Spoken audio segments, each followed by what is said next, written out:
Remember that time you discovered that your girlfriend was a terrorist? Meanwhile, Garak pervs on his enemy's daughter. Today, we're talking about Deep Space Nine, Season 4, Episode 21, For the Cause.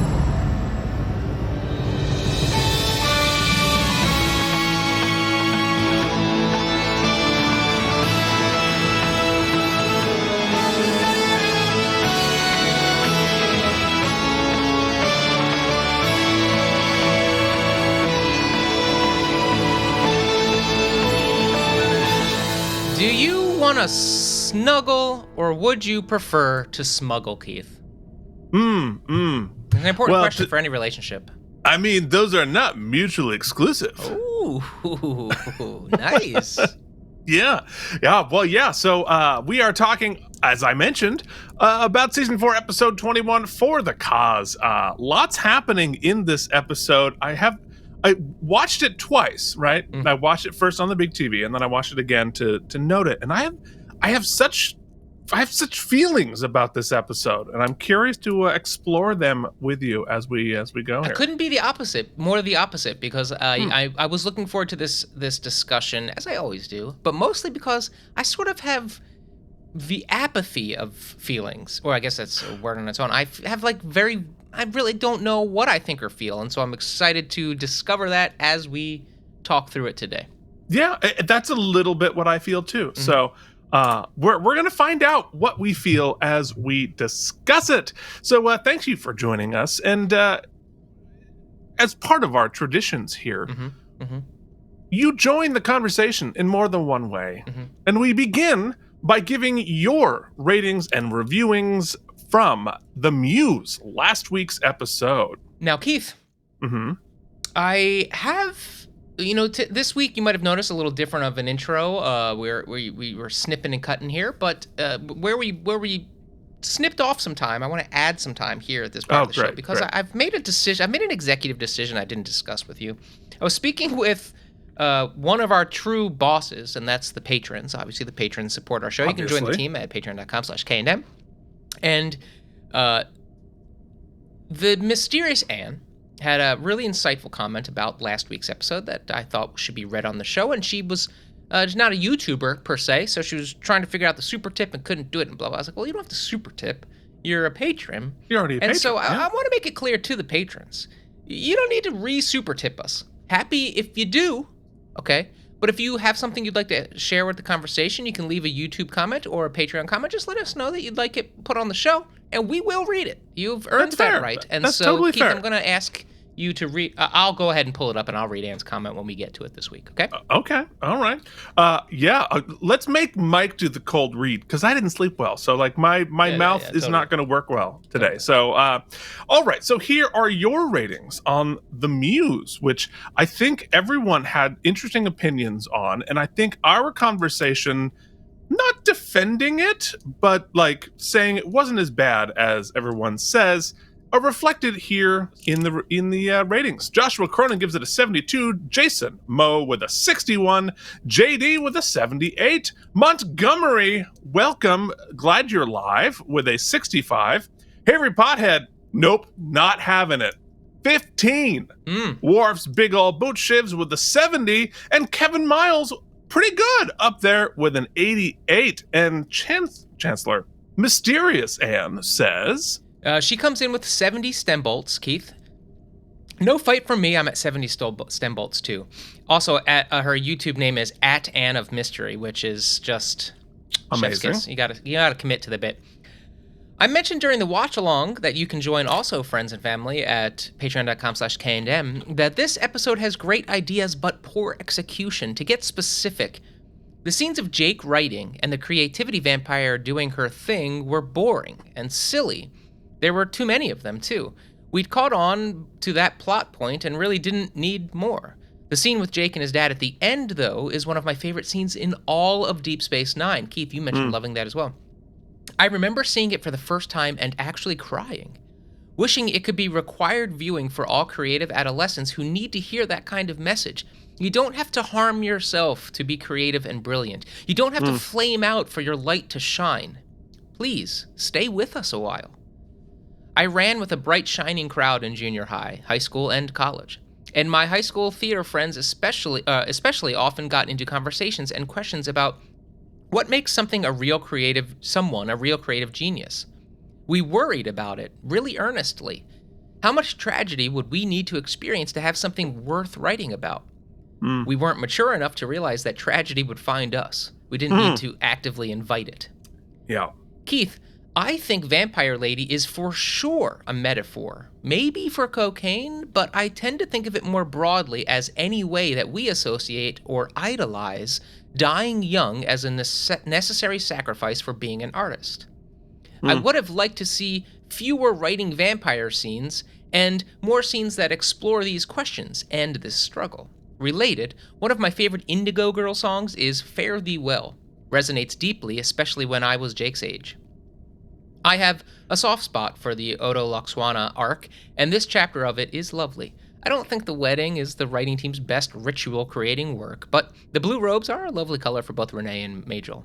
And the lines they give Odo and Loxana throughout are excellent. My favorite callback in the episode is the lingering, emotional handshake shared between Quark and Odo after the wedding. With no words and maybe nothing to prompt them in the script, they made a connection to all the times Quark has gotten on Odo's case about being more open to relationships, being honest that he cares about people, and wanting things. I guess that Armin was playing Quark's happiness and generosity as totally genuine. Logically, Yeah. I shouldn't have been surprised that Odo didn't end up being a husband and father after this episode. In universe, I'm always disappointed when she leaves, which is a testament to the good writing and performance in the Odo Loxana plot. Thank you, Anne of Mystery, and all patrons and people at any level on the Patreon. If you have something to share per episode, just let us know. We're happy to read it on the show.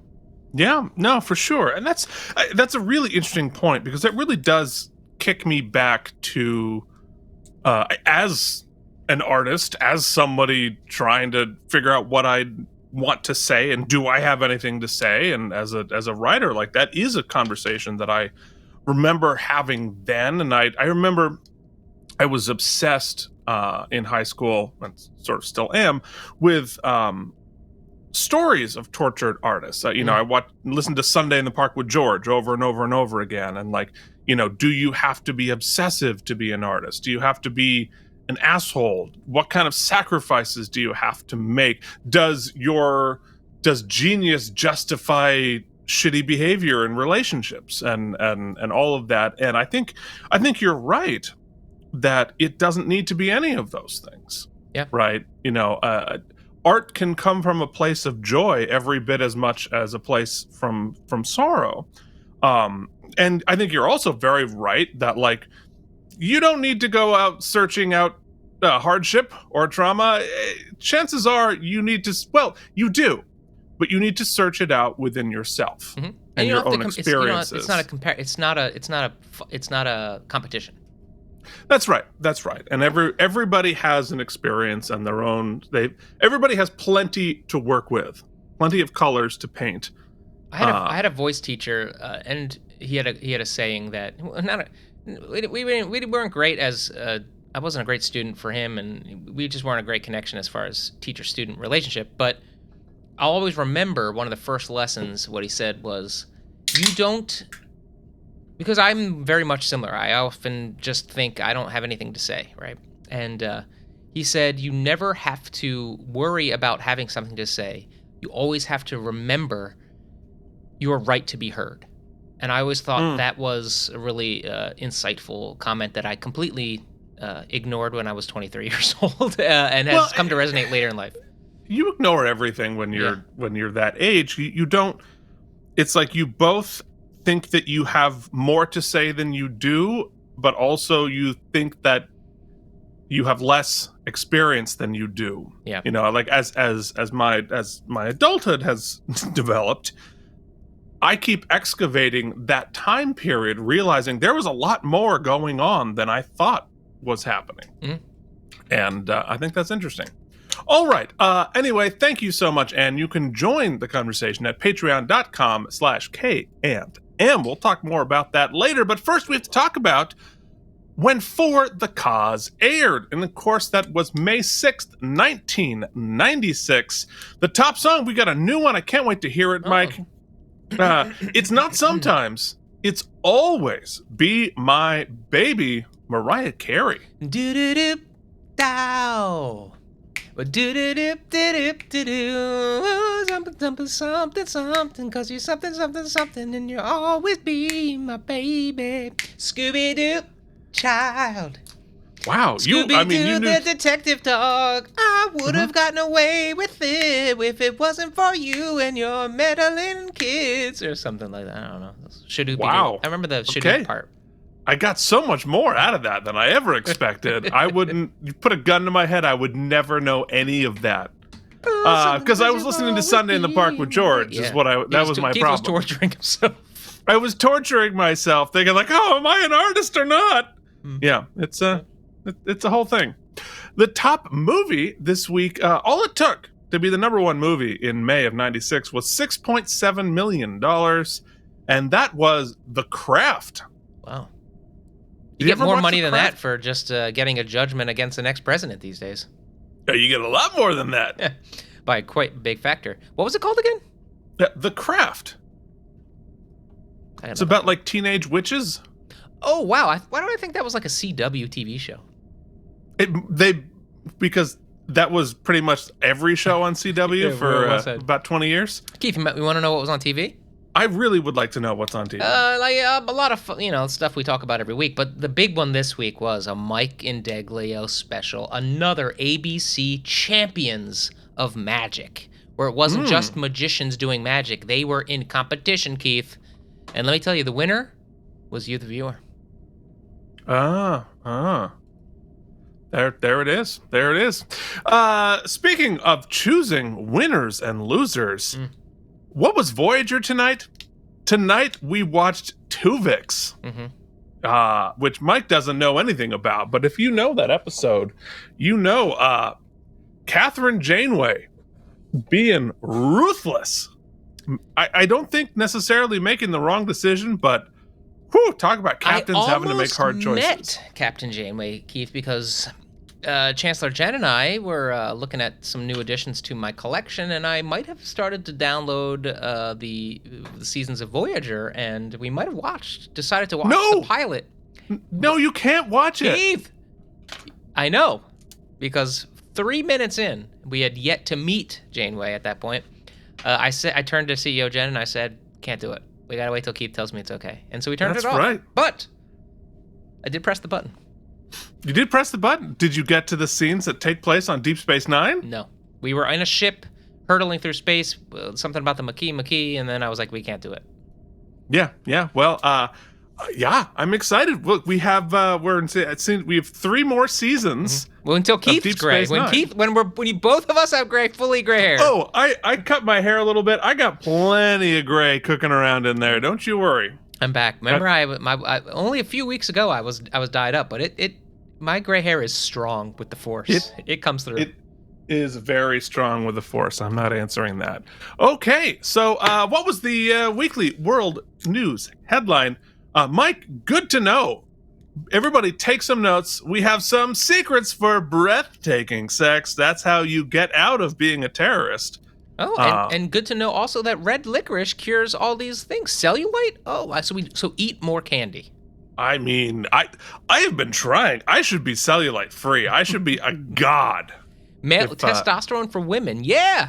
Male hormone supercharges the female sex drive, and you can get it from your doctor. Well, that's actually very true. I mean, uncensored secrets. So I did not click further in because I like my secrets censored. Thank you very much. All right, so For the Cause, Season 4, Episode 21, was directed by James L. Conway, who last directed Shattered Mirror. And it was written by Ronald D. Moore with a story by Mark O'Connell, who last contributed the story to by far my least favorite episode of Deep Space Nine, thus far, Meridian. Which means it is now time for everybody's favorite segment. Now Keith, waste your time. With what? With trivial trivia. All right. Just a couple of quick things on this episode. Among the clothes seen in Garak's tailor shop is the costume worn by Martis Mazur in the episode Rivals. Of course, the great thing about having a costume shop, when you have a tailor, you just grab stuff off the rack. Yeah. Throw it up there, see what happens. And Quark will complain about it. So, Mark Gayred O'Connell's original inspiration for this episode was actually the Oklahoma City bombing of 1995, which had just happened at this point. Okay. Specifically, he was surprised by the reaction of the American people. For the first few days after the event, everyone was so sure it was foreign terrorists. Anyone who appeared Middle Eastern was suddenly under suspicion for no reason at all. Wouldn't be relevant in a few years after this either. As it transpired, the bombing was carried out not by Middle Eastern terrorists, but by Timothy McVeigh, a white American, as we all know. This led him to speculate that what might happen if a terrorist attack took place on Deep Space Nine. In a situation like that, who would they immediately suspect? What if it turned out to be the last person in the world to come to mind? I just wanted to play with that idea, and it ended up being a story where Cassidy Yates turns out to be the number one suspect. Only a few remnants of this idea remain in the final episode, but the notion of the perpetrator of the crime being the last person you suspect is still to be seen in the Eddington defection plot. Although I do believe anybody paying attention, Eddington would be the most likely person we would suspect. Yeah, although I'll let you know about my journey as we go through. All right, well, we're going to find out about Mike's journey, but first, he's going to journey through the people who support our show. Folks, I've mentioned the Patreon about 12 times already this show, so briefly, let's just go through those who support us, and let me tell you, some of the smartest people, the most kind and generous people, and I'd like to call them friends at this point. Brian Kimball, Beersock, Casey Clark, Jason Moe, Peter Banke, Frank Rinch, Joshua Cronin, Andrew Hayes, Jorge Navoa and the Mysterious Dwarfs, Big Ol' Boot Shoes, Charles Babbage, Harry Pothead, CRM Productions, Nikolay Ivanovich, Lobachevsky, the newspaper star, Delusions at Noon, YouTube viewer James Hubbard, Chesley Anguished, JD Makes, Colin Dagan, Chris Mitchell, CRM, of course, Pat, Joshua Cronin, JD. I apologize for having tossed you around, JD. We are getting to scheduling that thing that we got to schedule. Lutz Kremer, Wyatt Eldridge. Don't forget our corporate sponsor, Quark's Bar. And of course, Chancellor Jen, who's not only a member of the Hair Club for Men, she's also the president. She is indeed. But wait, because you know what? Save it. We'll get our faces here. So I think as a first corporate sponsor, Quark's Bar deserves our ad read. So yes. Every week, for as long as it's funny, and I remember to do it, I'm going to have AI create us an advertisement for 100%. Quark's Bar. Yes. And here is what we came up with today. Are you feeling thirsty, hungry, or bored? Then come to Quark's Bar, the best place on Deep Space Nine for all your entertainment needs. Whether you want to enjoy a drink, play some Dabo, or watch a holosuite program, Quark's Bar has it all. And don't forget to try our special Ferengi delicacies like tube grubs and snail juice. Quark's Bar, where the fun never stops and the rules of acquisition always apply. Thank you, AI, for... I gotta say, that was damn good. Yeah, well done. Okay. That was pretty good. That should stay. Although next time I got to pull up I'm going to just pull up random music from the internet. We definitely needed some music. Yeah. We needed some music for sure. All right, our guest stars this week include, of course, Penny Johnson as Cassidy Yates, Kenneth Marshall as Michael Eddington, Tracy Middendorf making her first appearance as Ziyel. Do you remember? I ask you this every time. Do you remember Tracy Middendorf from The Practice? Was she? I knew she looked familiar. She did multiple episodes of The Practice. I don't remember who she was, though, no. She was the one who gave the little drummer boy monologue and came back prego. Okay, nailed it. She was the sex worker that made overtures to Jimmy. So there you go. We also have John Prosky as Bratha, Stephen Vincent Lee as Reese, and of course, special guest star Andrew Robinson, friend of the show, as Garak. With his first his first female love interest. Yeah, we'll talk about it. Let's go into our screening room.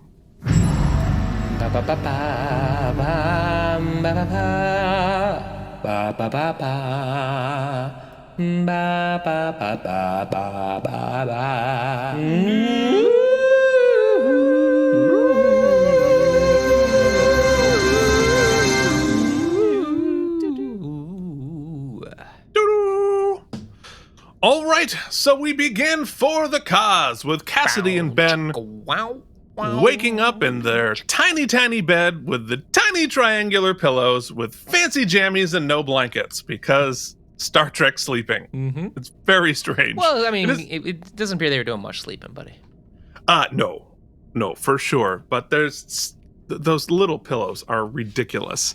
Cassidy has to wake up to go to work, and she does a remarkable quick change and leaves. So she leaves the bed. I gotta go. We have a shot of Cisco very sweetly lying there talking to her, and then in 15 seconds she is completely dressed and ready to go for her day. So maybe Cassidy is a smuggler and a quick change specialist. Magnets and ropes and pulleys, baby. Yeah, there it is. Anyway, it's sweet. Later, Eddington gives a classified briefing to the senior staff. The Cardassians are in really bad shape after the Klingon invasion, and the Federation is going to give them a bunch of industrial replicators to help them get on their feet. Replicators so powerful they can make power plants and stuff. I want one of those. Because I feel like if they can create a power plant, they can build a house, build a whatever. Pretty cool. The Federation is concerned, however, that the Maquis may try to steal them. Remember the Maquis? Yeah, somewhat. The Maquis have been ignored since the war because their little problems are not quite the galactic stakes we've been dealing with. It's the Maquis, but that's their whole... It's good for the Maquis because their whole fuel is that they're being ignored. So it's we were just helping them out by giving them what they need. Well, for sure, and they don't like Cardassia, so when the Klingons caused trouble, they really they liked it. All right, so anyway, the shipment of these replicators are going to go through deep space. Great shot. Wow, that's great. That's great. Sorry, there you go. That's better. The shipment is going to go through Deep Space Nine, so they're going to amp up security. After the meeting, however, Eddington and Odo pull Cisco aside with a suspicion. They think Cassidy Yates has been smuggling for the Maquis. Cue Cisco's face. Which brings us to Act 1. So what did you think? Were you when we found out that Cassidy was smuggling, or yeah, did you care? Yeah, I mean, I thought it was cool, a cool plot point. I mean, in the beginning, it's nice. I will say this: I felt a little relieved because this is a new segment I'm calling "Dumb Mike," because those first the teaser scenes, the intro scenes, I like them when they're real quick and simple, and they set the plot up, and you know what you're expecting. And this one was kind of really heavy and it was dense. And so after the initial briefing that Eddington gives, I was like, what? Replicators? my feeling. I was like, what's happening? What are we afraid of? Who? What? Maquis? Do I need to watch it again? And then by the time I was deciding whether I was going to watch it again to kind of fill myself in, they dropped the Cassidy bombshell. I was like, okay, that's what it's about. So to be honest with you, my feeling was relief. Relief. There was a lot of yes, sort of techno. I mean, the industrial replicators is a cool idea or whatever, but I think you're right. It is do we care? Didn't we do that with the Shakar episode? That was a Shakar thing, and now but the only reason I hadn't even referenced those were soil reclamators, not replicators. What's wrong with you? Are those windows, Mike? Are those windows or lifeboats? But to flash forward slightly, I wonder if the episode ends up being better if they discover the duplicity in real time, because setting up is it Cassidy here? What's funny is that at no point did I ever think it wasn't her, that she wasn't doing it. right? No, it was obvious. Of course she did, and they don't really make any bones about it. There's no suspense, really. You would think the suspense would be, it's an interesting choice. I'm not going to judge it just yet, but like to make it the suspense be, is Ben gonna? Because at no point do you feel like Ben's gonna actually not. That's sort of my thing. So, but anyway, right? No, the question is no. I was not surprised that it was. It's an episode about what is Ben gonna do here, but we know what he's gonna do. He's always gonna do the right thing and make the personal sacrifice as necessary. I think cutting way ahead, just because there's no point not to talk about it. Like the fact that what she did is pretty nerfed. Mm-hmm. Like she's not giving weapons. It's like food and medical supplies. I'm not even sure that's against the law.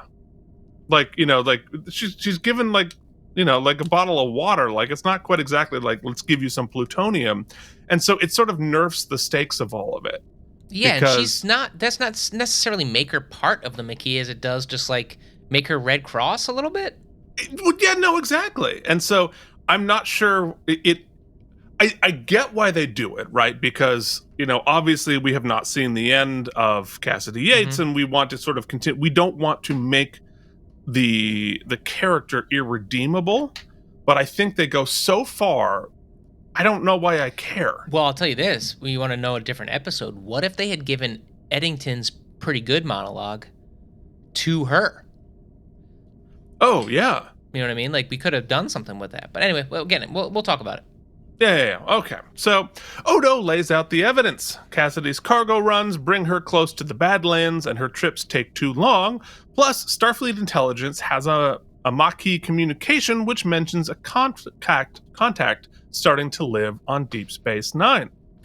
Sisko says you can't just start searching stuff until you have evidence, but the seed is planted. And it says find a reason to search stuff. You can't do that. So go ahead and do it. It's just like, do it under a pretense. That's all we need. We just need some pretense. Yeah. So, meanwhile, Garak and Bashir are in a crowd watching Kira play spring ball. The game looks fun. They have so many like racquetball-ish sports in the future because we had. Apparently, they're just like, okay, that's easy. Like a couple of painted plywood sheets, and we've got ourselves a set. Riddle me this, and maybe it was just my neurons firing. This, what's it called again? Spike ball? Spring ball. Spring ball. Isn't spring ball the sort of manifestation of every 80s commercial of like a fun kids game kind of thing? Like any sort of futuristic anything? It was sort of, that's how they showed this, basically.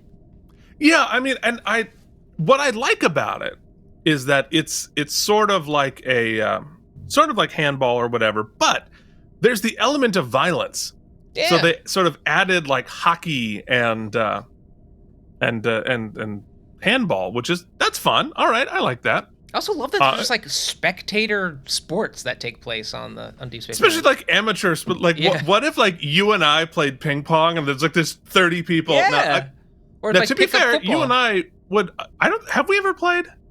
No, we talk about it quite a bit for years. Yeah, I feel like we would play a pretty entertaining game of ping pong, but nowadays I don't know if many people would come. That's the saddest stream ever on Twitch. Here's two mid-40s fat guys like chasing a ball around the floor in some guy's garage filled with like football posters from the 90s. Actually, the scariest part, Keith, is that my fear is that it would get more views.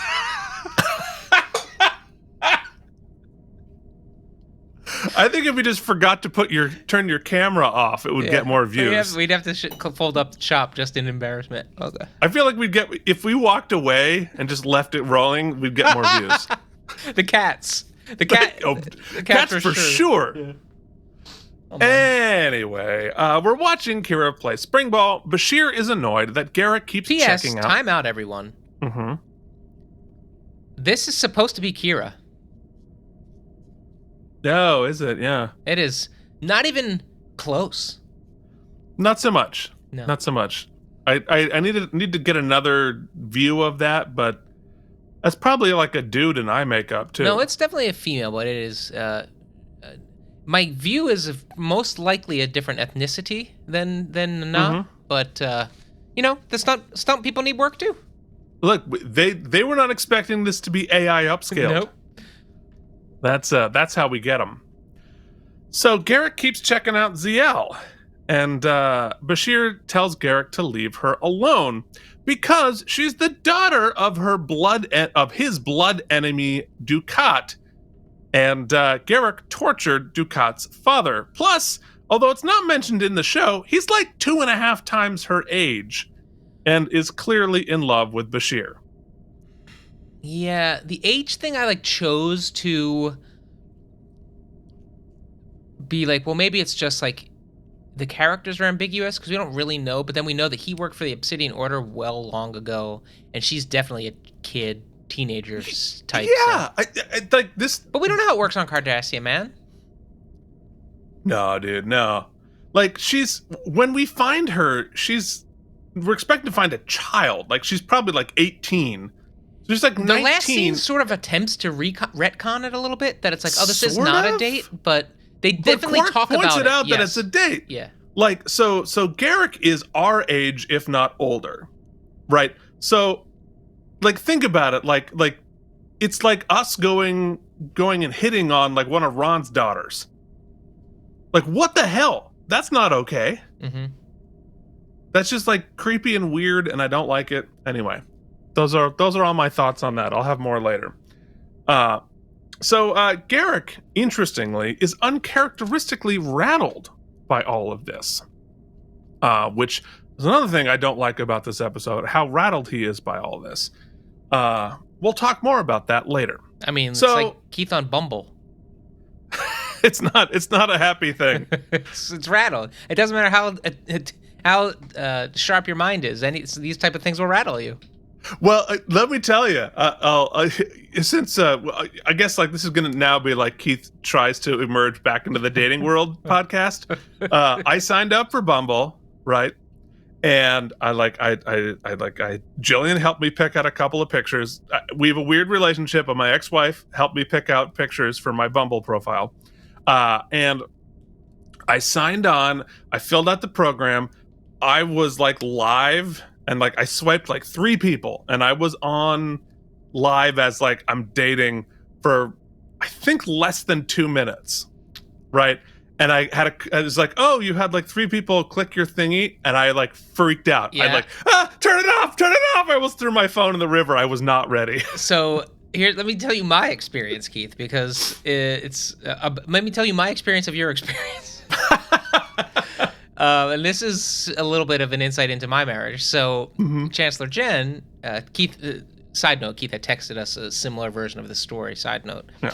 And Jen goes, we should ask Keith to send us his profile so we could kind of give it an overlook. And I said, Jen, I've been friends with Keith for a long time, and let me tell you the number one thing that Keith doesn't want. And that's me and you to sit here without him here and adjudicate his Bumble profile. But you guys are the 3rd and 4th people who have offered to Cyrano my Bumble profile. Oh, I didn't offer. I was your advocate and was hard pass on that, Jen. He doesn't want that, and we're not going to even ask him if he wants that. No, for real. Jillian is let me help you pick out some pictures. I'll help you write it. Twigs did the same thing. Jen, I appreciate it all. Everybody is so supportive and so lovely. I was just I panicked. I was not ready. I'm gonna have to acclimate like a goldfish. I'll have to be on for 10 minutes at a time. Honey, look, our friend, come look at this Bumble profile this guy put up. It's just a link to peruse scripts he's written. He wants me to get to know him that way. Totally. You want to produce my script? I mean, what? Yeah, I want to date. Yeah, totally. Let's have coffee and talk about finances. I mean, this. Oh my God, I'm going to be so scared. Anyway, Speaking of relationships that are on the rocks. Uncharacteristically rattled. So later, Cassidy arrives home to find Cisco cooking some horrible green goo in his horrible brown vest. I think it was carrots. He's got this vat of green goo, and let me put 5 tiny carrot cubes, carrot cubes. Ginger rock? I don't know. I think they were carrot. Oh, It looks terrible. He normally is cooking something pretty good. Jake comes in and begins a discussion about a tiger bat that lives near the Badlands. He wants to know how they smell, Mike. How do you think I don't know what the heck it was called. No, the I couldn't Tyrellian get tiger past bat just smells. Jake ribbing his dad about banging. Yeah.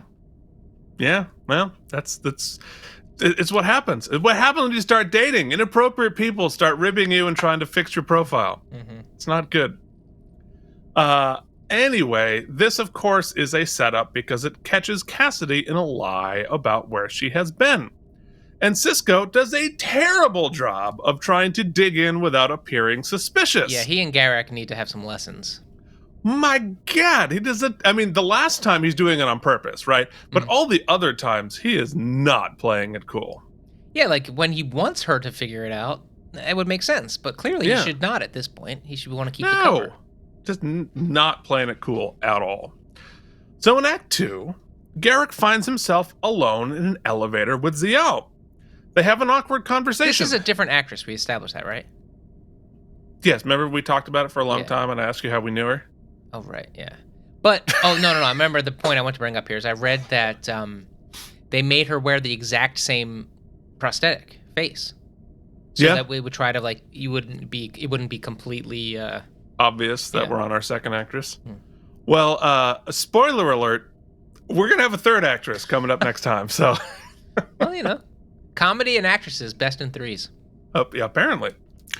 So they have this awkward conversation, bantering about which one of them wants to kill the other one. And they both say that they have nothing to fear from each other. It's really weird. And I wrote down... Definitely a meet cute, for sure. Are we supposed to think there's a romantic overtone here? And if so, thumbs down. Okay, well, fine judgment. But more so, like I'm just as far as motivation, if we are not supposed to think that, fail. Then it's a fail scene because nobody watches that scene and is not like there's a flirtation. But I think we are supposed to think that. Like, I think we are supposed to, like, feel like we're in a will they won't they, and it's like I get it, she's very attractive, okay, right? But like let's not adjudicate it. I think at this point all we need to establish is that is what we're going for. Yeah, no, I think we are definitely trying to go there. We'll adjudicate it later whether that's appropriate or not. All right. Meanwhile, forget appropriate, whether it works. Well, yeah, I have a strong feeling about that. Yeah. So, meanwhile, Odo makes an excuse to search Cassidy's ship. She goes over his head and asks Cisco to override and puts him in an interesting problem, but he decides to let her go. But sends the Defiant, cloaked, to follow her and see what she does. And of course, for those of you playing at home, this breaks the intergalactic treaty with the Romulans about only using the cloak in the Alpha Quadrant, or not in the Gamma Quadrant. So that's interesting. Yeah, well, guess what? When Harry Potter finds his cloak of invisibility, he's not supposed to use it either. But what the hell are you going to have a cloak of invisibility for if you ain't going to use it all of the time? Well, I mean, yes, and this is like the least pervy way to do it, but yeah, no, it is interesting. Well, at least on camera. Off camera, we don't know how they're using the cloak, babe. He's like flying the Defiant into the locker room. Anybody else smell diesel? Does anyone hear a giant warp drive? Is that why we're all shouting? Yeah, that's exactly what's happening. So, Worf captains the ship and follows Cassidy straight into the Badlands where the Maquis live, of course. O'Brien and Worf argue about whether the Maquis are justified or not. Worf says, kill them all. O'Brien has their back. I say, I don't really care. Eddington also claims he has no feelings about it. Then, a Maquis raider, of course, appears out of the fog, and Cassidy beams the cargo. She is indeed working with them. In the least surprising surprise ever. You know what? Hold on. Time out. This, actually, I know you ran through it, but I think it's a question we should talk about later, so I'm going to pin it right now. I think what are we supposed to feel about the Maquis? That's the thing. They have the argument here for me stood out because I'm like, great argument, guys. At this point, I'd appreciate if you just tell me what I'm supposed to think, because I firmly believe that they have consecutively made a stronger argument for the Maquis than against. Mm-hmm. Like they haven't showed the Maquis really carrying out like a mass terrorism event where they've murdered, but like have they? Did I just forget that? I mean, there have been times. Well, they've been very inconsistent, right? And I think again, they held some hostages for sure. I remember that they held some hostages. They tried, they certainly tried to start some shit with the Cardassians. Remember when Thomas Riker steals the Defiant? But even then, he's not trying to hurt anybody. He's trying to expose stuff. And I think that, like, we've forgiven Kira for a lot more terrorism type atmosphere than we have then. For sure. And I think we are supposed to be ambivalent about what we feel about it. I think that is genuinely. So we're Eddington here.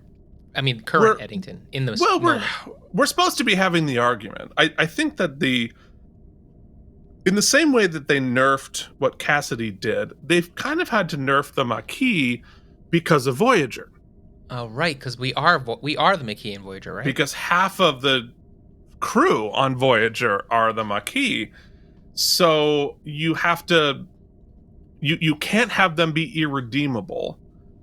Does Eddington show up on that show? Well, I'm not gonna give you any spoilers, but I can tell you no, because Voyager's already in season 2. They are on the other side of the universe at this point. So nothing that's happening here, Voyager even knows about. Okay. So, which is why Voyager doesn't know about the war, or any of that. Remember the war? Can we get back to that? Well, and I think that is why it feels weird to go back into the Maquis of it all, because as they talk about here, it's such small potatoes compared to the war stakes. Like, I don't know if I care, right? So, I've never really liked the Maquis storyline. But anyway, let's continue. So, where was I? Beat. Yeah, beat. Oh, so Act 3, Ziyel arrives in Garak's shop. She compliments his tailoring, then offers to take him to a Cardassian sauna.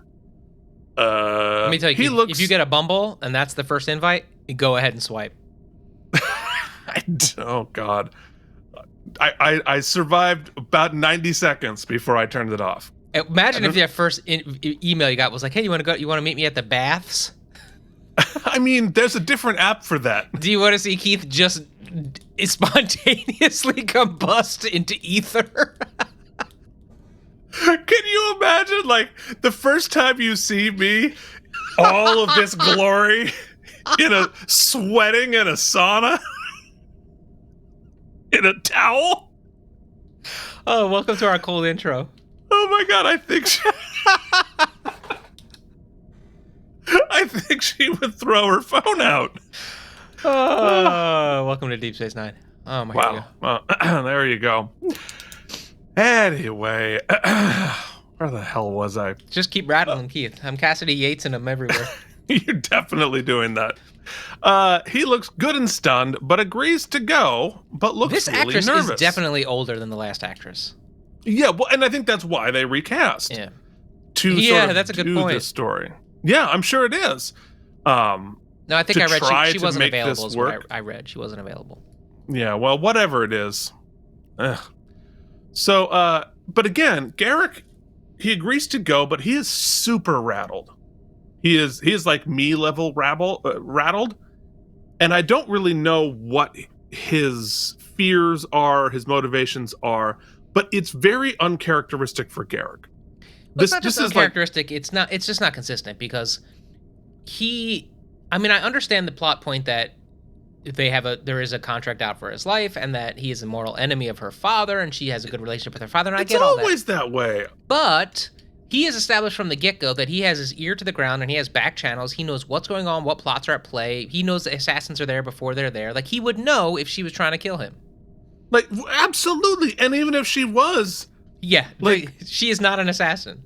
Like, Garak had, like giant intergalactic governments have tried to take him out. It's like, yeah, whatever. Zip, zap, zap, zap. And it's like, like, it is very inconsistent. I do not like this portrayal of Garak here. And also, I thought he was... I mean, I'll try to be delicate about this. I thought he was rattled because he hasn't been down to Pound Town in a while, and but it turns out that's not the rattle. The rattle is because he doesn't want to die, which, I get it, but... Which the first one would actually make more sense for Garak. That's what I'm saying. Right. The second one makes no sense whatsoever. Anyway, so the next morning, Jake and Ben discuss a new coffee that Cassidy recommended. Jake, not knowing the subtext about what's going on between Sisko and Cassidy, teases his father, but Ben is grumpy and tired. He obviously is not looking forward to confronting her. We've all been there, maybe not with terrorism, but it's never a fun thing. But they do have a really nice father-son moment when he reinforces that their bond is permanent, even if other things are about to change. Which is a really nice moment here in all of that. And I think that I like showing Sisko's humanity, like the grumpiness is, like the stress does affect him. He's not like, I'm impervious to this. He's genuinely having it. But as opposed to sort of like being perfect with Jake, and that is the story, he is a little grouchy with him, but he's able to also then open up and communicate. It is, I feel like, just in terms of like, I'm not a parent, but I certainly have been parented. I'd much rather see the seams and then have that be addressed than not see the seams. Yeah. So totally. I like that beat. And Asirik played is great because we have a lot of context he doesn't have, and he's equally confused, I think, at what's going on. And I think that it's subtle and it's not overplayed, and it's a good beat for him too. And Ben clocks that confusion and adjusts what he's doing. It's just good human interaction. So we have a staff meeting where we find out that Cassidy at least has only delivered food and medical supplies to the Maquis, which, as I mentioned before, makes me wonder, why would that even be illegal? Later, Cassidy comes in after her run, and Sisko pretends that there's nothing wrong, but awkwardly asks a bunch of questions, not playing it cool. Jake enters and invites them to a holosuite baseball game between the 1961 Yankees and the 1978 Red Sox. Fantastic use of the holosuite, because that's something that we're already capable essentially of doing in video games. Mm-hmm.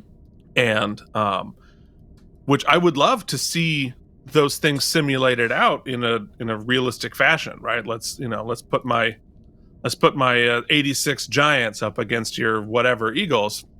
But interestingly, what it's not addressing that we deal with is licensing and rights and all that kind of stuff. Yeah, right. So the reason we can't have that, the reason we can't have nice things, is because of the licensing. Now, if you remember, let's go back in the time machine, kids, to the very early computer games of football, and coming out at the same time as the first Madden games, there was a front page sports NFL game in 1993, which did not have the NFL license. But it did have some of the players' license. So it was not the New York Giants, it was just New York. And a lot of it had to be done just with uniform numbers. But Tecmo you knew Super who they Bowl were. Was that way. That's the more kind of touch point that people know. But they use the names. But anyway, the point being, back then, in 1993, they had built out a whole mess of these historic teams. So I could play the 86 Giants. I could whatever, because they were only working with uniform numbers. They weren't even doing anything like that. But it's just one of those things. I would love for that to be possible and be realistic. And I want to play the 72 Steelers versus the whatever. But here we are. We don't live in that world yet. It's coming. Anyway, so Sisko does not go to the baseball game. He's busy. And Cassidy, of course, can tell that something is up. Odo, Eddington, and Sisko meet later. Cassidy's making another run tonight, and they both think that if she meets up with the Maquis again, they should arrest all of them. And Sisko reluctantly agrees. So Eddington asks Odo to leave. I'm closing the window because the cat's making me freezing. Then talks about the replicators with Sisko. It is retroactively, I understand why Odo has to be out of this replicator discussion, but it makes no sense that he wouldn't be a part of planning that. Like, so they might not tell the Bajoran guards or whatever, but like Odo should be a part of that. We know Odo's not a part of the Maquis. I didn't even understand why Eddington was what he was actually asking here. Once again, it's another beat that I was like, dumb. This doesn't really make a lot of sense. Well, he doesn't want to get he doesn't want to get into the personal thing. I mean, I get. Well, no, this actually matters. This because what he's doing, because normally Eddington would be on the Defiant following Cassidy here, and Sisko would not. And so he's trying to get Sisko to go on the Defiant, leaving him on the station to do the heist. Gotcha. So that actually matters. So anyway, he doesn't want to be in charge of the mission that might put Cassidy in danger, which is his cover, but it makes sense. Sisko says okay. He'll be in command of the Defiant. Later, Cassidy is about to leave with her Bolian first officer, and Sisko comes in. He says, I was just thinking, why don't we drop everything and go to Ryza, just the two of us? Neither of us is doing anything important so important that it can't wait a few days. But of course, she has to do the mission. I don't think I can do that, Ben. I have a commitment to fulfill. And the dialogue itself doesn't really say a lot, but the subtext of what both of them are saying is very, very clear. And it is very interesting that why she would continue. We understand later why she would. He's saying, like, I've caught you. Don't do it. I'm about to arrest you. And she's like, I gotta get these root vegetables to the terrorists. Very important. I don't know why, but I still don't know why. Do they clear that up? Well, because she does not know about the heist, but she is a chess piece in that. Yeah, I got you. But like, I guess if you signed up to she's not Han Solo, right? She's not an independent arbitrator here. She clearly has sympathies with the Maquis, which is why she's continuing to supply. She has sympathies with them, but like, I mean, the fact that she would follow these orders beyond, like, she's like a part of them, not just helping them out, I guess is what we are to believe here. Yes, I think that's what they're trying to tell us. Because otherwise she wouldn't go into a holding pattern, right? She'd, like, when they weren't there to pick up the stuff, they'd be like, we're out. Right, so like you want your rutabagas or not. Yeah. I'm just imagining these are horrible Bajoran vegetables. I love it. What a risk. Like, I'm going to blow up my life to get some plemic soup. Yeah. Yeah, I prefer to think of it as bandages.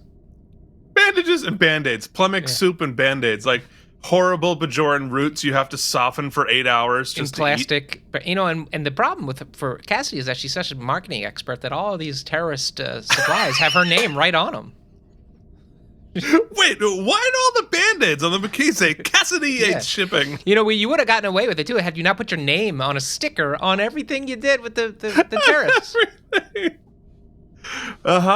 Terrorist food supplied by Cassidy Yates. That's amazing. So, I've seen better composite shots, but here we go. So later, Sisko sits in the cloaked Defiant in the Badlands, watching Cassidy wait for the Maquis.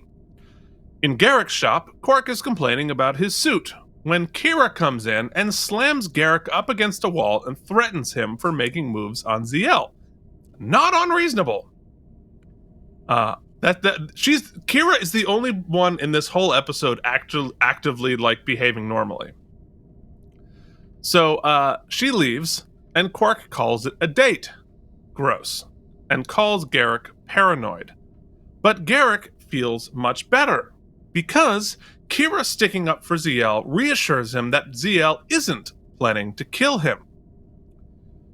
Back on the Defiant, they're still waiting after 5 hours. Odo knows something is up. This isn't how terrorists work, and we figure out that the cargo that Cassidy is bringing is actually Sisko.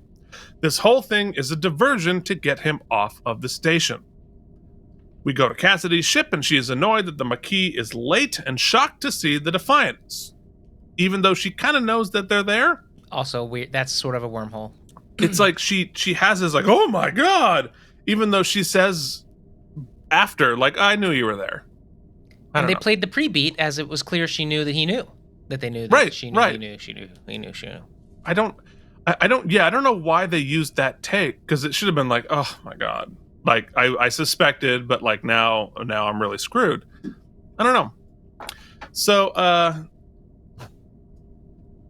then Sisko. Yeah. This means she wasn't in on the plan to divert Sisko directly. So she did not know what was going on with the generators. Sisko beams onto the bridge holding a phaser. He's pissed, and he thinks she's drawn him out here to allow the Maquis to attack the station.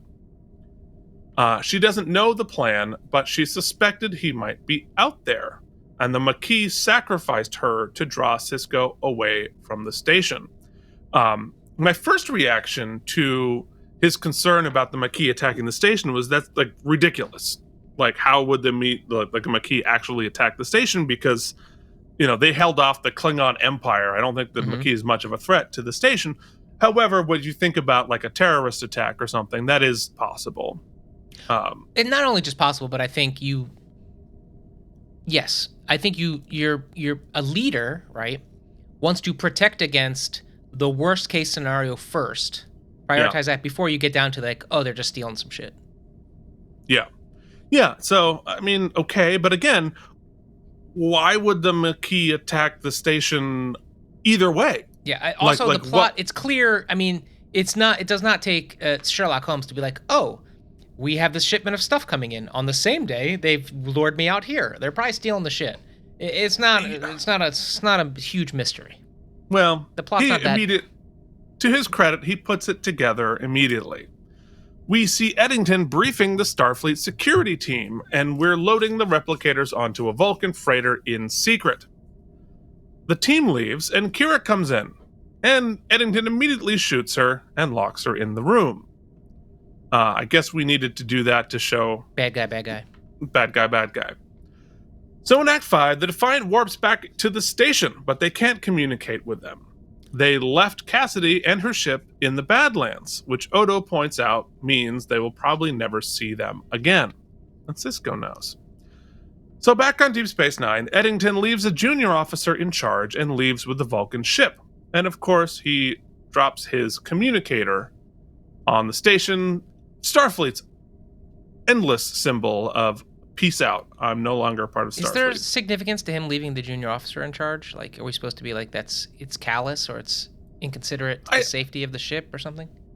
No, I think it is just showing like what's going on. Like it is weird. It's just like, it's weird that he would do that. So the junior officer is like suspicious, I guess. But you're right. I guess that we don't need that beat. Yeah, I think the communicator beat is the same beat. Yeah, I think you're right. So later, the team is back on the station, but the replicators and Eddington are gone. Sisko is pissed once again, and he gets a call from Eddington. Eddington says, well, it's all on the table. The only reason I've contacted you is to ask you to leave us alone. Our quarrel is with the Cardassians, not the Federation. Leave us alone, and I can promise you'll never hear from the Maquis again, if only. I know you. I was like you once, but I opened my eyes. This is where I think we get to the point. Open your eyes, Captain. Why is the Federation so obsessed with the Maquis?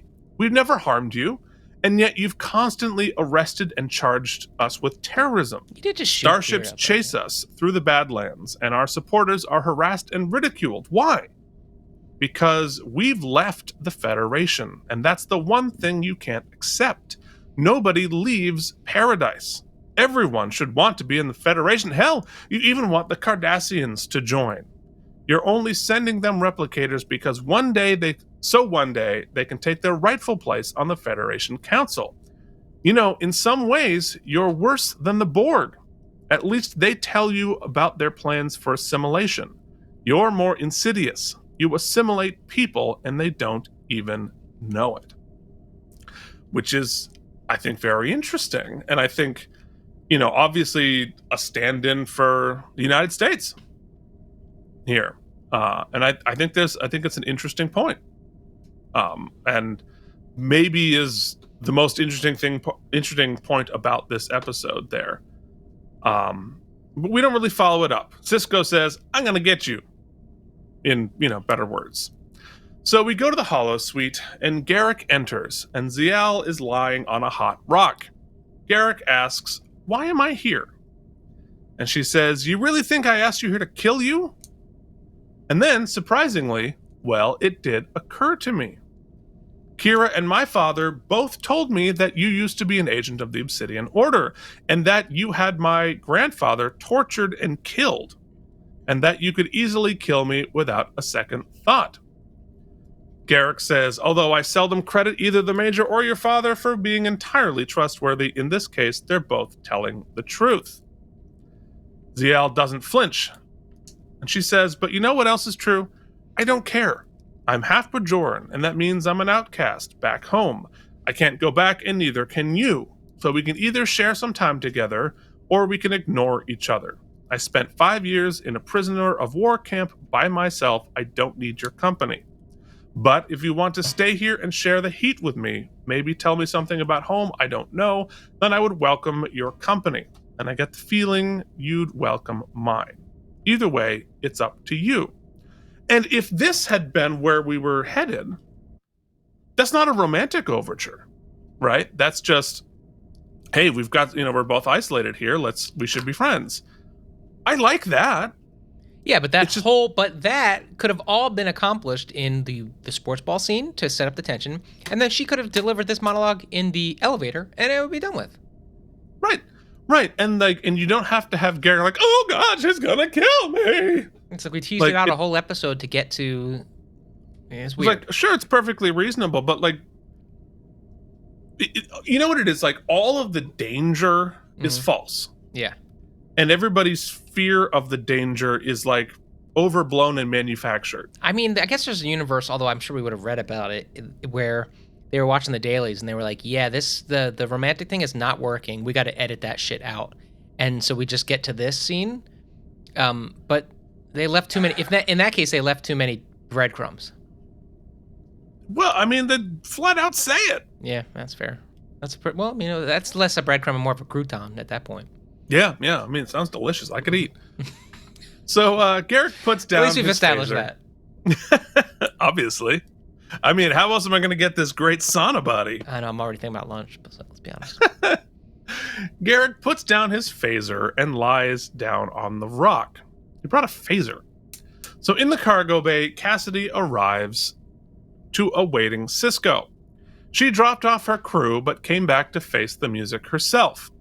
She knows that he left her ship back there to see if she would come back. She knows that she's going to prison, but she came back because of Sisko and their relationship. They embrace. Then he calls security to arrest her. Cassidy says, "I'll be back," and Sisko says, "I'll be here." And that is the episode. Whew, what do you say we adjudicate this? AlamarEmmys, count to 4. AlamarEmmys, then one more. 2, 3, 4. AlamarEmmys, it's AlamarEmmys time! Okay. All right, let's throw some wormholes out, shall we? Yeah, I mean, My wormhole I mentioned was that I didn't understand why he chose to leave a junior officer in charge, or why we needed that beat. It seems, why would he leave anybody in charge? Why wouldn't he just leave? You know what I mean? Like, he at that point he'd already he turned needed heel. to get away without them trying to stop him. So he had to come up with if he had left without anybody in charge, they'd be suspicious, and he'd just need to buy time. Okay.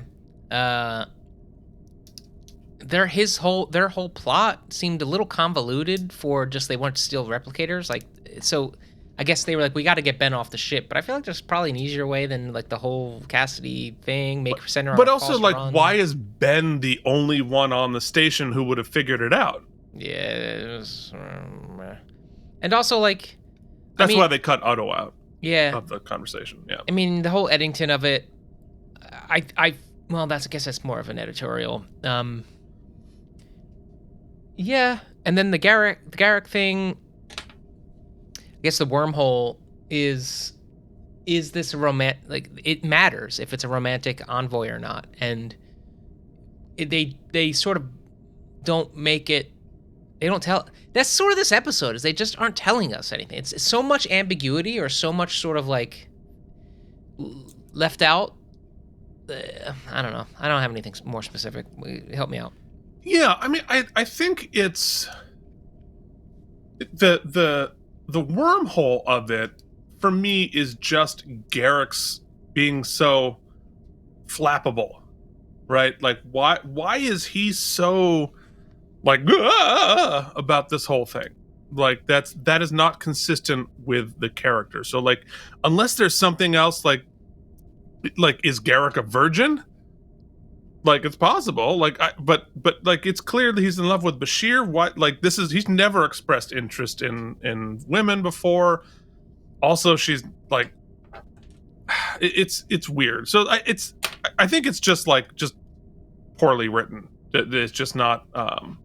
So, because there's nothing I can point to, like, oh, that's. I mean, there's even an episode there where his whole obsession of, like, whether, like, it's not even a fear, right? It's a, well, you know, like, sometimes smart people oversmart themselves, and he's like, well, if they did this and that, and that's his obsession, and it's being confused as a flirtatious thing, right? Like, they play that opening spike ball scene as, could it be? And then it turns out he never was romantically interested. He was just consumed the whole time with what the arching plot would be. There's actually something to that. As I'm saying it out loud, I was like, yeah, there's something cool there, and that's consistent with everybody.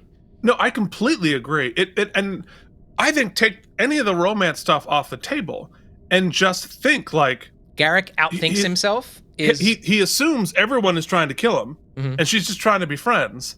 And every time she's like, "What's your angle? What are you going? You know, like, what's your deal?" Like, it's just like a 3-level chat. Like, oh, I've got to get some contact, find out what's going on with Ducat. Like, I got to call my people back at home. Like, what's the plot? How's she going to kill me? And just, like, be constantly looking for how she's going to kill him. That's a much more interesting episode. And she's just like, I just want to be friends. Because she's consistent in that I've been on a prison colony this whole time. My dad put me there. I'm excommunicated from home. I'm exiled from home. I don't really know any Cardassians. I'd kind of like to know some stuff. But she also thought about killing them. It's like, I think it still qualifies as a wormhole. What you just pitched was so much better than what got on the screen. Yeah. So we're calling it a wormhole. Best scene? Yeah.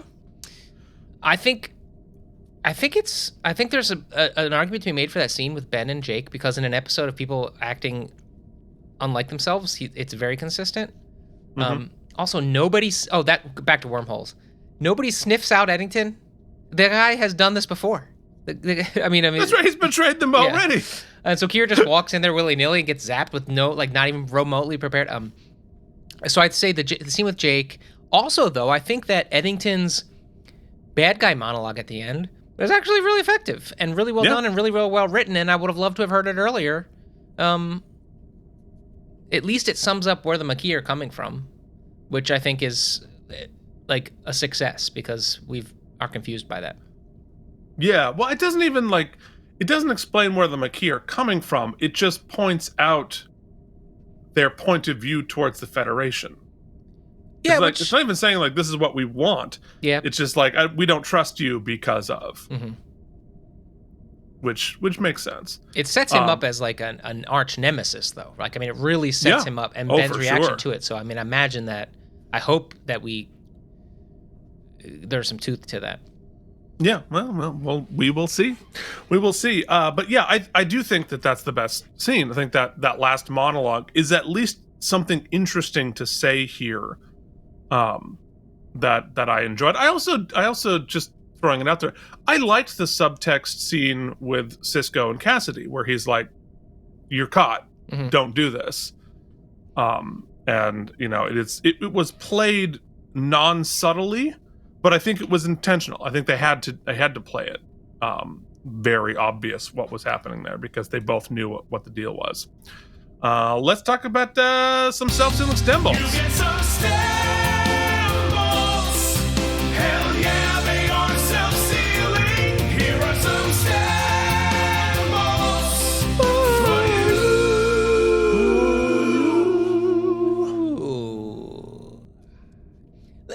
First things first.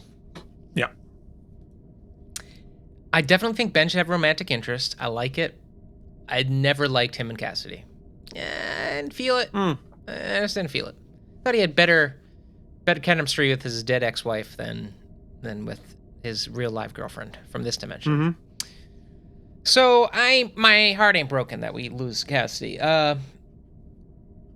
I think we've talked about it ad nauseum, so I'm not going to belabor it. There's a lot of inconsistency, and I don't quite understand. It's never good when you get to the end of the episode and you're like, so where are we left? Garak maybe has a crush on a young girl. If I'm being honest, and I'm going to be honest, the age thing didn't really bother me. I mean, I don't see any future in this. It doesn't feel like they even pay it off at the end, like they want it to be romantic. So I never felt like the fear of, oh, it's going to be weird and grody. Does that bring up the point? Then why do it at all? Yeah, sure. I think we've talked about that. It feels like a bunch of people nobody made a decision in this episode. The plot seems the Maquis plot seems okay. The fact that nobody sniffed out the Maquis plot, the fact that Odo, we are to believe that Odo never suspected all this time that clearly totally fell Eddington for all this. has been clearly working with the Maquis this whole bit, and nobody sniffed it. We were able to sniff out Cassidy Yates, where she's going and her roots and whatnot, but we don't know that Eddington is having communications plotting all this. Why? What? Huh? I mean, he is a security officer. He would know how to cover his tracks. But it's as inconsistent as to me as Garak, the superest of super spies, being flustered because the daughter of somebody who wants to kill him saw a baseball game, and he's like, "What? Now she wants to kill me, and I have to go to the sauna, and I'm flustered, and I have to get dressed up, and it's not great, man." I will say this, to its credit, whilst the Cassidy thing was not a surprise to me, I also was Eddingtoned out when the plot's flip happened. I was caught unawares. I did not Sherlock Holmes it, so there's that. But of course, I did establish 3 times today that I am dumb Mike. So, but I have proven myself as average Joe TV viewer though. So, indeed. That said, when the flip happened, I wouldn't say that I was particularly caring or interested. And I think that's their fault for making the Maquis sort of toothless, right? Yeah. They're not bad guys. I kind of don't disagree with half of what they got to say. I mean, it's not cool that you just shoot Kira. But that felt like cheap heat, as we say in the wrestling universe. That felt like telling the audience that their sports teams suck. You know what I mean? Bad guy. Yeah. Right. Yeah. It seemed like okay. So yeah, here's the issue I have ultimately, Keith. I am to be told that last week's episode, that I gave a 70, I believe, to, is worse than this. And so conventional wisdom would say I have to rate this higher than 70. But I'm feeling a strong 60. Yeah. And that's where I sit. Yeah. And it also puts us no further. Nothing is different now other than we don't have Eddington on the show anymore. On board. And we've interrupted the relationship of Cassidy and Ben. But yeah, I mean, Which she was living there. I forgot that's how advanced it was. Like, I'd forgotten about her pretty much in general. I forgot that they'd moved in, basically. They did, yeah. Yeah, I mean, it is interesting. I think it especially after the Muse, right, which was in the bottom 5 of all Deep Space Nine. I think you and I are in the minority on this episode. People like it, and I'm curious what everybody else is going to say about this, because on IMDb, it's a 7.8. It's in the top 54 of Deep Space Nine. So top third-ish. Almost top quarter. And I totally disagree. I'm with you on this. I think that it is that there is the structure there for an interesting episode, but because you child-proofed, you nerfed all of the elements in it, there aren't really any stakes. Right? So, like, the Maquis has been nerfed. Like, there's sort of good guys, sort of bad guys. At this point, you've flip-flopped so many times, I don't care anymore. Mm-hmm. And they feel like really small potatoes in the big picture, right? So, like, Cardassia is not in a place now to be worrying about the Maquis or the space, because they were fighting over this sort of like this demilitarized space, and like the Cardassians want to control it, whatever. Cardassians don't give a crap anymore. They're trying to survive. Mm-hmm. Like, we are sending them these replicators because we've heard about plagues. They're starving to death. They're literally they couldn't care less about what the Maquis is doing, right? So that conflict is pretty much over, right? The Maquis not fighting the Federation. The Cardassians aren't there to fight at this point. So we don't have any stakes for what they're doing. So, like, supporting them and taking all these drastic measures to, like, fight for the Maquis. Who are the Maquis fighting at this point? Mm-hmm. So that's sort of nerfed. Cassidy just giving them bad vegetables. Like, she's going to go to prison for that. Like, I get it conceptually, sort of. But, like, this would be so much more interesting if she were giving them weapons or something. But again, if she's giving them weapons, who are they shooting? Right. So the whole thing, the stakes are weird, and the thing with Garak, the storyline that you gave, right? Garak learns a lesson that not everybody is not everyone is doing these, these 3-dimensional chess and these plots for killing. You just had someone who wants to friend, told the way you pitched it.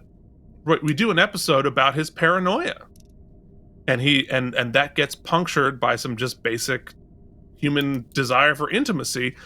I like that, but they've nerfed Garak too, mm-hmm. by making him so scared. Have scaredy pants Garak who can't handle someone just wants to hang out. It wasn't consistent with the character that as portrayed. They obviously made Andrew Robinson go like a bunch of times on screen, and that's just, Garak is over the top, but Garak is never over the top because he's so flabbergasted. Right. It's just not consistent with the characters. And so, the Eddington turning out to be a Maquis spy, I actually like that. I just wish that existed in an episode with stakes, mm-hmm. that it really mattered. Mm. Like, you have to, they have some work to do to remind me why the Maquis matter anymore. Like, they mattered when they were causing conflict between the Federation and Cardassia, when they were both on sort of like on equal footings. They'd been in a war, like the original stakes, right? They're like, oh, are we going to go to war with Cardassia or whatever? And like these geopolitical stuff and how it affects Bajor, all of that mattered a great deal, and that made sense within the universe. The Klingons have wiped out most of the Cardassians, so none of those things matter. Cardassians can't do anything to Maquis. Cardassians can't do anything to Bajor. Cardassians are just survival, and they're fighting with the Klingons, so none of it matters anymore. And so if Eddington had peeled off in season 2, then I think, oh, that's very interesting. How is this going to plan out? The Cardassians were meddling in the Bajoran government, blah blah blah blah blah blah. Well, the Cardassians are gone for now, and so it doesn't. I don't care. Right. And so as a result of all of that, I sat down and I was bored. I was bored in this episode because nothing really had any stakes. Although I will say, here's what I did like. I liked the emotional stakes for Ben on how do you deal when your girlfriend is about to is doing this, and like especially when you are in charge, you're the cop, right? And you find your girlfriend doing something, you have to step in, get her and throw her in prison. They definitely could have played a lot more with that had she been doing something other than vegetables, and and really see him wrestle with it. We always knew what he was going to do. There wasn't any question about that. So like, there's the architecture for 3 interesting episodes, but they found a way to make each of those 3 interesting pitches boring in this episode. So for me, I think it's the worst episode of the season so far. I'm giving it a 67. So we're pretty close on that. But I'm really curious because people like this episode. Like, all right, folks out there in the universe, what did you think? Like, to make the alternate, like, if you don't agree, let us know. Like, what are we getting wrong? What are we missing? I'm really curious what people think about this. Like, it is, just make us smarter, make us go with your take on this. As I mentioned before, this was 54 out of 173 on IMDb. No. But here's the good news. The next episode we're talking about is To the Death. And we are going to meet, for the first time, one of my top 3 favorite characters on Deep Space Nine of all time. Okay. So I'm very excited to get there. So we'll be talking about that next episode. All of our socials and blah, blah, blah are here. You can join our Patreon at patreon.com/K&M. Send us all your stuff. We will talk to you next week with To the Death. Till then, this has been Keith and Mike Watch Deep Space Nine. Thank you for watching K&M Entertainment. If you enjoyed our particular brand of nonsense, please like and subscribe. Or become one of our patrons at patreon.com/K&M.